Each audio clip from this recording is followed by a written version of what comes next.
오늘의 주요 뉴스입니다. 어제 하루 코로나19 신규 환자는 1,062명으로 사흘 연속 1,000명대를 넘었습니다.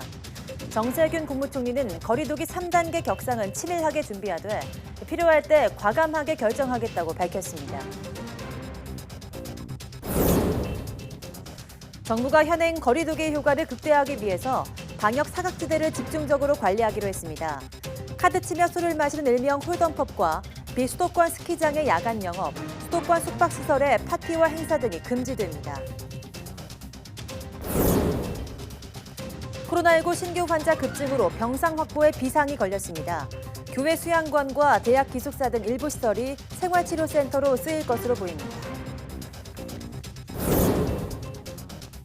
지난 12일 1,600만 명을 넘긴 지 5일 만에 100만 명이 증가하는 등 미국 내 코로나19 확진자가 폭증하고 있습니다.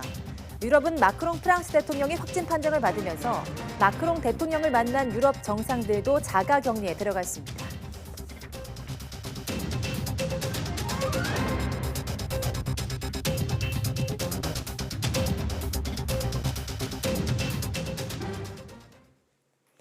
여러분 안녕하십니까? 12월 18일 사이언스 투데이입니다. 코로나19 신규 환자는 1,062명으로 사흘 연속 1,000명대를 기록했습니다. 지역 발생만 1,036명으로 수도권 중심 확산세가 계속됐습니다. 서울 393명, 경기 300명, 인천 64명 등 수도권에서만 757명이 확진됐고 세종을 제외한 전국 16개 시 도에서 환자가 속출했습니다. 코로나19 관련 사망자는 11명으로 누적 645명이 됐습니다.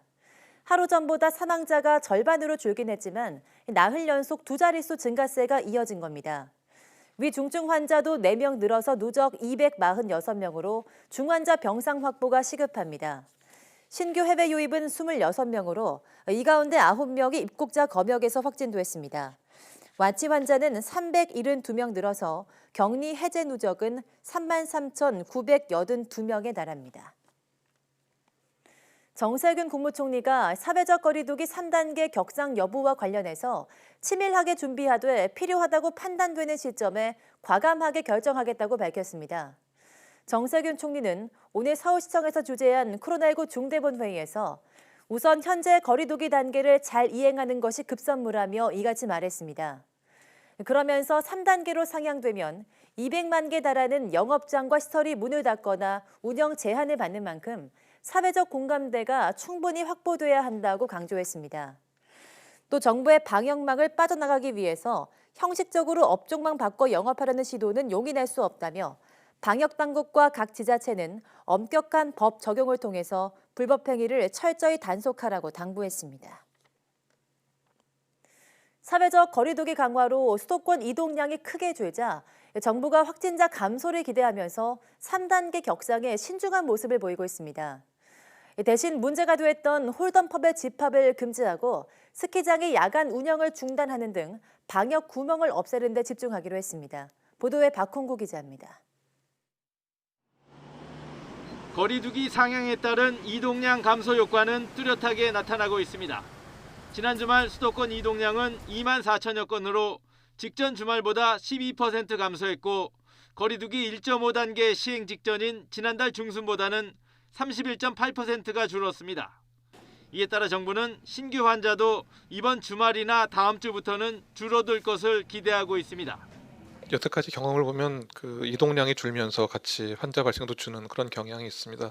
다만 이제 이번 12월 같은 경우라면은 저희가 기대했던 만큼의 이동량이 감소로 이어지지는 않았습니다. 그래서 정부는 3단계 격상 대신 허술한 방역 구멍을 메워 현행 사회적 거리두기의 효과를 극대화하는 데 집중하기로 했습니다. 카드 치며 술 마시는 홀덤펍의 영업을 금지하고 비수도권에 있는 스키장도 야간 영업을 중단하기로 했습니다. 지자체의 문화와 교육 강좌 프로그램도 모두 중단하고 수도권 숙박시설의 파티와 행사 역시 금지합니다. 정부는 확진자 수가 늘고 있지만 방역과 의료 체계가 아직 큰 차질 없이 유지되고 있다며 거리두기 3단계 격상은 이르다는 입장입니다. 하지만 전문가들은 인구가 밀집한 수도권에서 확산세가 가라앉지 않은 상황에 이동량 감소를 믿고 격상 시기를 놓치게 되면 심각한 결과를 초래할 수 있다고 경고하고 있습니다. 5단계를 정할 때에 800에서 1000명이면은 거의 뭐 경제를 스톱시키는 3단계 마지막 단계를 하도록 돼 있었기 때문에 어떻게 하든지 간에 그 전에서 막았어야 되는 거예요. 이제는 좀 특단의 대책이 필요한 때가 왔다 이렇게. 3단계 격상의 효과보다는 부작용을 우려하는 정부의 신중함이 어떤 결과로 돌아올지 다음 주 초쯤이면 판가름 날 것으로 보입니다. YTN 박홍구입니다. 정부가 사회적 거리두기 3단계 시행에 대비해서 세부 사안을 조정하며 대형마트와 전통시장의 일부 영업을 허용하는 방안을 검토하고 있습니다. 손영래 중앙사고수습본부 전략기획반장은 브리핑에서 대형마트에 대해서 일괄적으로 운영을 금지하는 현재 규정보다는 운영은 허용하되 생필품 중심으로 운영하는 쪽으로 논의되고 있다고 밝혔습니다. 또 전통시장도 식료품이나 생필품 중심으로 판매를 허가하는 방향을 검토하고 있다고 말했습니다. 이 밖에 상점류에 대해서는 식료품점과 안경점, 의약품 등은 영업을 허가하고 그 외 상점류는 운영을 중단하는 방안을 검토 중이라고 설명했습니다. 네, 수도권에서 이른바 숨은 감염자를 찾기 위해서 방역당국이 집중 검사를 벌이고 있습니다. 임시 선별진료소에서 누구나 무료로 검사를 받을 수 있는데 30분 만에 결과를 알 수 있는 신속 항원 검사도 도입됐습니다. 김경수 기자가 직접 검사를 받아봤습니다.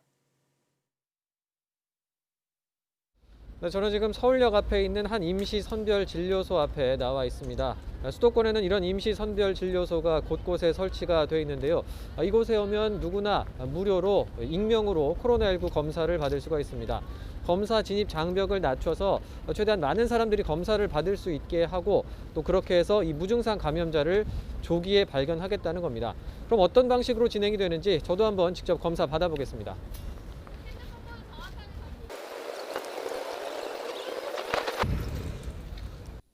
장사진을 이룬 사람 중에는 점심시간에 짬을 내서 온 직장인도 많았고 검사 대상은 아니지만 혹시나 하는 마음에 미리 검사를 받으러 온 사람도 있었습니다.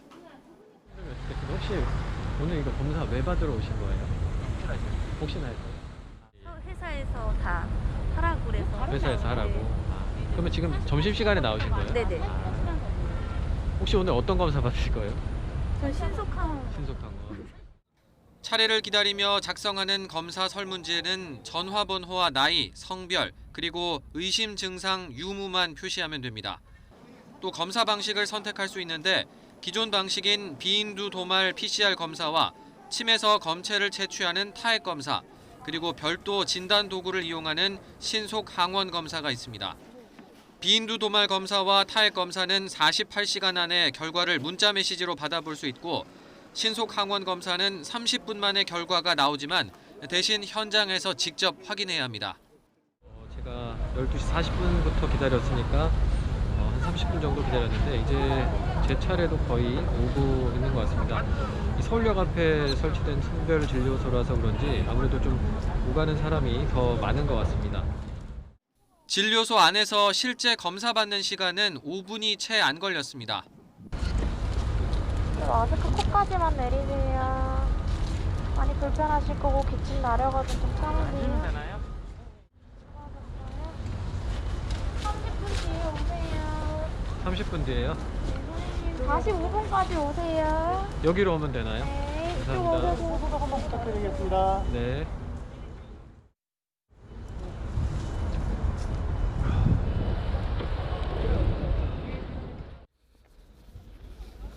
네, 저는 이 신속 항원 검사라는 방식으로 검사를 받았는데요. 코에 면봉을 넣어서 검체를 채취하는 방식은 똑같습니다. 대신 검사 결과가 나오기까지 한 30분 정도 걸린다고 하는데 여기서 한번 그 결과를 기다려 보도록 하겠습니다.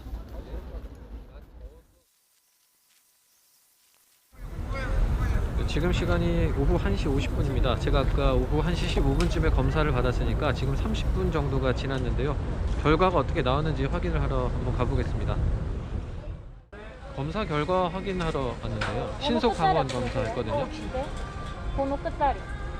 8720이요. 음성이요. 음성이요. 예, 감사합니다. 8720. 네, 혹시나 양성이 나오면 어떡하나 걱정을 했었는데 다행히 검사 결과는 음성으로 나왔다고 합니다. 그런데 제가 받은 신속 항원 검사의 경우에는 만약에 검사 결과가 양성으로 나올 경우에는 다시 한번 비인두 도말 검사, PCR 검사를 한 번 더 받아야 합니다. 네, 이렇게 직접 임시 선별진료소에서 검사를 받아봤는데요. 검체 채취를 할 때 눈물이 핑 돌긴 했지만 생각보다 아프진 않았습니다. 또 제가 받은 신속 항원 검사의 경우에는 검사 결과를 30분 만에 확인할 수 있어서 장점이 있었습니다. 하지만 신속 항원 검사의 경우에는 정확도가 좀 떨어지기 때문에 정말 급한 경우가 아니라면 기존의 비인두 도말 PCR 검사나 침을 이용한 타액 검사를 받으시는 게 좋겠습니다. 지금까지 YTN 김경수입니다. 코로나19 확진자 급증으로 병상 확보가 시급해지면서 민간 시설까지 확충에 나서고 있습니다. 수도권 일부 교회는 수양원 등을 생활치료센터로 제공하기로 했고 대학들도 기숙사를 내놓는 방안을 검토하고 있습니다. 보도에 김다연 기자입니다. 경기도 광주의 교회 수양관, 주차장 뒤편에 검체 채취 공간이 마련됐습니다. 코로나19 치료 병상 수급에 빨간 불이 켜지자 교회가 수양관을 생활치료센터로 제공하기로 한 겁니다. 환자들은 도착하면 이곳에 들러 검체 검사와 엑스레이 촬영을 진행합니다. 절차를 마치면 정해진 동선대로 시설 안에 들어갑니다. 규모는 7층 높이로 1층부터 3층까지는 직원과 의료진 40여 명이 상주합니다. 4층부터 7층까지는 무증상이나 경증 환자가 머물게 되는데 최대 280명까지 수용할 수 있습니다. 건물 안팎과 복도에는 확진자와 센터 관리를 위한 CCTV 60여 대가 설치됐습니다. 숙소가 123실, 병실, 2인실, 3인실, 침상 280병상으로 각 방에는 TV, 인터넷, 편의시설이 준비되어 있고요. 복도에는 CCTV가 설치되어서 병상 지원을 하고 있습니다. 서울의 병상은 그야말로 동난 상황. 감염병 전담병원 병상 가동률은 86.1%고 중증 환자 전담 치료 병상은 1개 남았습니다. 바로 이용할 수 있는 생활치료센터 병상은 1,900여 개 가운데 159개뿐입니다. 서울시는 주요 대학에 생활치료센터로 활용할 수 있게 기숙사를 제공해달라고 설득하고 있습니다. 기숙사의 병상 500여 개를 만들기로 한 시립대에 이어 대학 3곳이 긍정적으로 검토에 들어갔고 서울대는 교수회관을 센터로 운영하는 방안을 협의하고 있습니다. 현재 기숙사에서 생활하시는 학생분들이 최대한 불편함이 없도록 가급적 학교 인근에 대체 숙소를 마련하는 등의 대책을 즉각 추진하도록 하겠습니다. 여의도 순복음교회 등 다른 수도권 교회 일부도 기도원 등을 빌려주겠다고 나섰습니다. 하지만 화장실이 방마다 있어야 하고 의료진과 확진자의 동선이 완전히 분리돼야 하는 등 운영 기준에 못 미치는 상황이라 시는 실사를 통해 결정하겠다는 계획입니다. YTN 김다연입니다.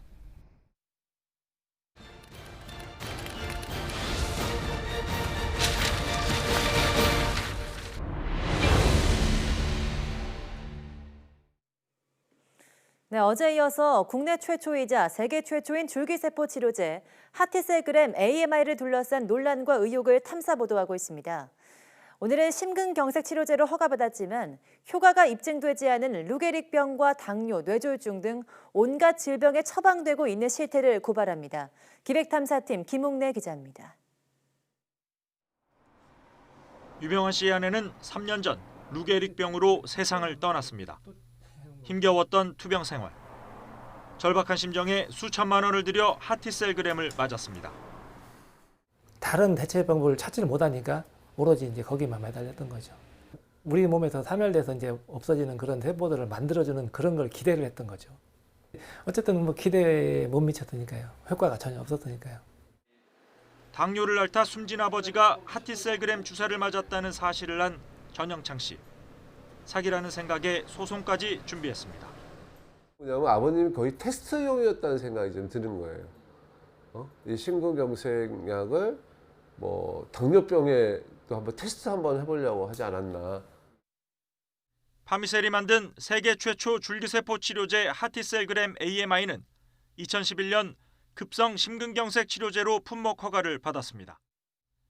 그러나 YTN 기획탐사팀이 영업사원의 장부를 바탕으로 확인한 결과 하티셀그램 AMI는 루게릭과 당뇨는 물론 뇌졸중, 항노화까지 온갖 질병에 처방됐습니다.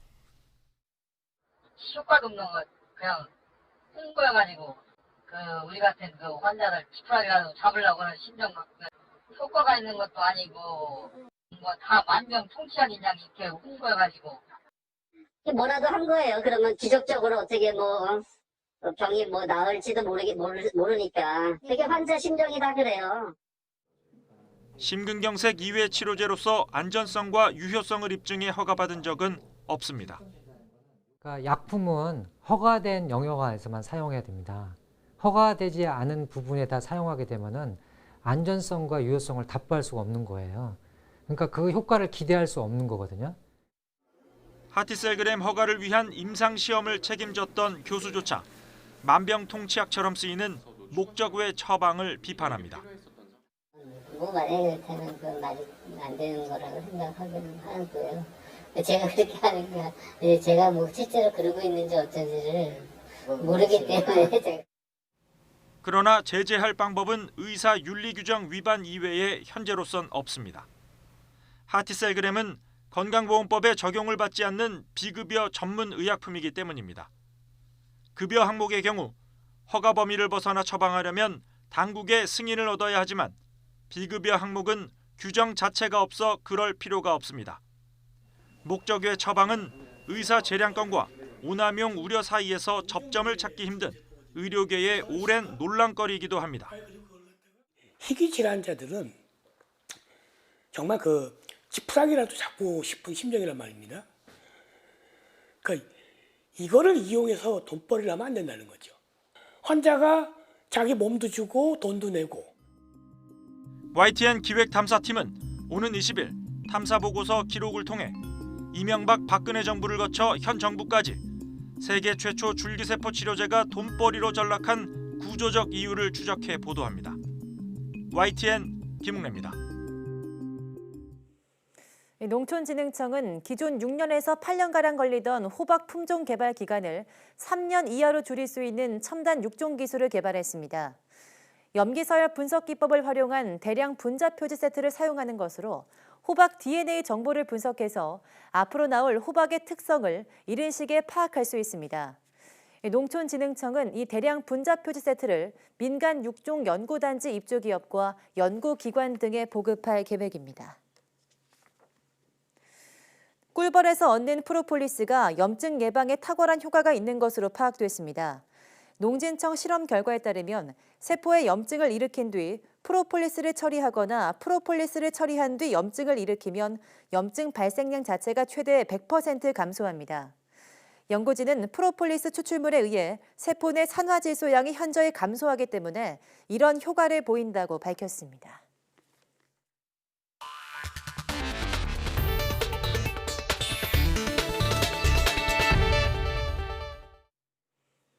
네, 이번 주부터 미국에서 백신 접종이 본격화됐지만 하루 확진자와 사망자, 입원 환자 등 3대 지표가 또 최고치를 넘어서는 등 코로나19 확산세는 계속되고 있는데요.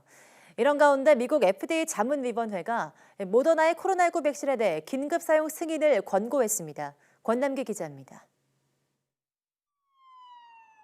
미국 존스홉킨스 대학은 현지 시각 목요일 미국의 누적 확진자 수를 1,700만여 명으로 집계했습니다. 지난 12일 1,600만 명을 넘긴 뒤 닷새 만에 다시 100만 명 넘게 불어난 것입니다. 이 같은 확진자 증가세는 갈수록 빨라지고 있습니다. 최근의 폭발적인 확산은 추수감사절 연휴 때 가족 친지 모임의 여파로 분석됩니다. 하루 전인 16일엔 팬데믹 이후 최악의 지표들이 대거 쏟아졌습니다.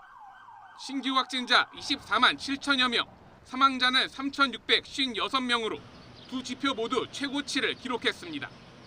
코로나19 입원 환자 역시 11만 3천 명을 넘겨 기존 기록을 갈아치웠습니다. 보건 전문가들은 크리스마스 연휴가 또 다른 고비가 될 수 있다며 휴가 계획을 재고해달라고 호소했습니다. If you don't do everything possible to minimize spread, then you are contributing to the spread and prolonging the amount of time in which our hospitals have more patients caring for them than they can safely handle. 이런 가운데 미국 식품의약국 FDA 자문위원회가 현지 시각 17일 미국 제약사 모더나의 코로나19 백신에 대해 긴급 사용 승인을 권고했습니다.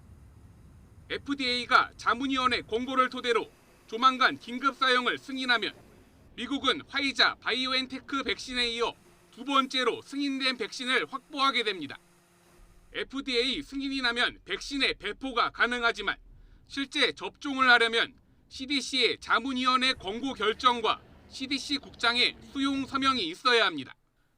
미국이 화이자 백신의 경우 지난 10일 FDA 자문위원회의 권고 결정 후 13일 CDC 국장의 서명까지 초고속으로 마쳤음을 고려하면 이번에도 2일에서 3일 내 후속 절차가 마무리될 전망입니다. YTN 권남기입니다. 에마누엘 마크롱 프랑스 대통령이 코로나19로 확진됐습니다. 이로 인해서 프랑스 정부 인사는 물론 최근 마크롱 대통령을 만난 유럽의 정상들도 자가격리에 들어갔습니다. 보도에 최문석 기자입니다. 마크롱 프랑스 대통령이 어제 코로나19 검사에서 양성 판정을 받았습니다. 이로 인해 7일간 자가격리를 할 예정이며 마크롱 대통령은 이 기간에 원격으로 계속 업무를 볼 것이라고 프랑스 대통령실이 밝혔습니다. 영부인진 브리지트 마크롱 여사는 증상을 보이지 않았지만 역시 자가격리에 들어갔습니다. 프랑스 정부 내에서는 국무회의에 참석한 장 카스텍스 총리가 음성 판정에도 자가격리를 시작했습니다. 대통령실은 안토니오 코스타 포르투갈 총리 등 최근 접촉한 유럽의 정상들에게도 확진 사실을 알렸습니다. 유럽 정상들 역시 비상이 걸렸습니다. 확진 판정 전날 파리 엘리제궁을 방문해 마크롱 대통령과 오찬을 함께한 안토니오 코스타 포르투갈 총리는 코로나19 검사를 받고 자가 격리 중입니다. 당시 영접 때는 양 정상이 마스크를 썼고 악수도 하지 않았습니다. 앞서 14일 오찬을 함께한 산체스 스페인 총리도 검사를 받고 오는 24일까지 자가 격리에 들어갔습니다. 두 정상은 손과 팔의 접촉은 있었지만 마스크를 착용하는 예방 수칙을 준수했습니다. 샤를 미셸 EU 상임의장은 음성 판정을 받았지만 예방 차원에서 자가 격리에 돌입했습니다. 지난 10일부터 이틀 동안 열린 EU 정상회의에 참석한 그자비에 베텔 룩셈부르크 총리는 진단 검사 결과를 기다리며 자가 격리에 들어갔습니다. 블룸버그 통신은 EU 관계자를 인용해 마크롱 대통령이 EU 정상회의에서 감염된 것을 보고 조사 중이라고 보도했습니다. 이 때문에 EU 정상회의 참석자 중 확진자가 추가로 나올까 우려되고 있습니다. YTN 최문석입니다. 일본은 도쿄에서 신규 확진자가 처음으로 800명을 넘어서는 등 또다시 전국 코로나19 감염자 수 최다를 기록했습니다. 일본 정부는 여행을 포함해서 각종 지원 대책을 잇따라 중단하고 있지만 효과를 보이려면 시간이 걸려서 확산세는 당분간 이어질 전망입니다. 도쿄에서 이경아 특파원이 보도합니다. 하루 신규 확진자 822명을 기록한 도쿄. 전날에 이어 이틀째 코로나 사태 이후 가장 많은 신규 감염자를 기록했습니다. 하루 새 140명 넘게 늘어난 겁니다. 감염이 확인된 사람 중에는 20, 30대가 절반 가까이 됐고 상태가 악화하기 쉬운 65세 이상 고령자도 110여 명에 달했습니다. 연일 감염자가 급증하는 상황 속에 도쿄도는 의료 제공 체제에 대한 경보를 전체 4단계 중 최고 단계로 끌어올렸습니다. もう医療提供体制側には余力の部分はもう全部使ったと。あとは転用していくということです。とにかく患者さんを減らすしかないと思います。 스가 총리는 3차 유행이 무섭게 번지던 지난달 25일 3주간 집중 대책을 통해 감염 확산을 잡겠다고 밝혔습니다. 하지만 결과는 정반대로 나타났습니다. 발등에 불이 떨어진 일본 정부는 지난 14일 여행 지원 중단을 전격 발표했습니다. 이것을 시작으로 외식과 이벤트, 상점가 등을 대상으로 한 소비 촉진 지원 사업을 모두 중지하기로 했습니다. 연말연시 전철 운행도 단축하는 등 사람들이 외출을 자제하도록 유도하고 있습니다. 増加傾向まだ変えられていない中で昨日対策本部で何としてもこの本格的な冬を迎える前に感染を拡大を抑制していくと.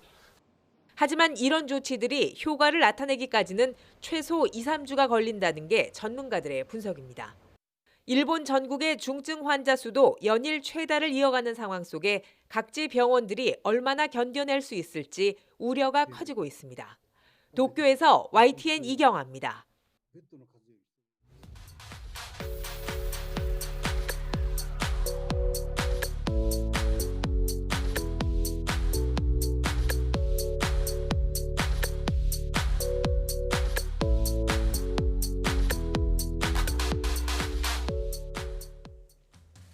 네, 오늘도 1000명대 코로나19 신규 확진자가 발생하면서 확산세가 계속되고 있습니다.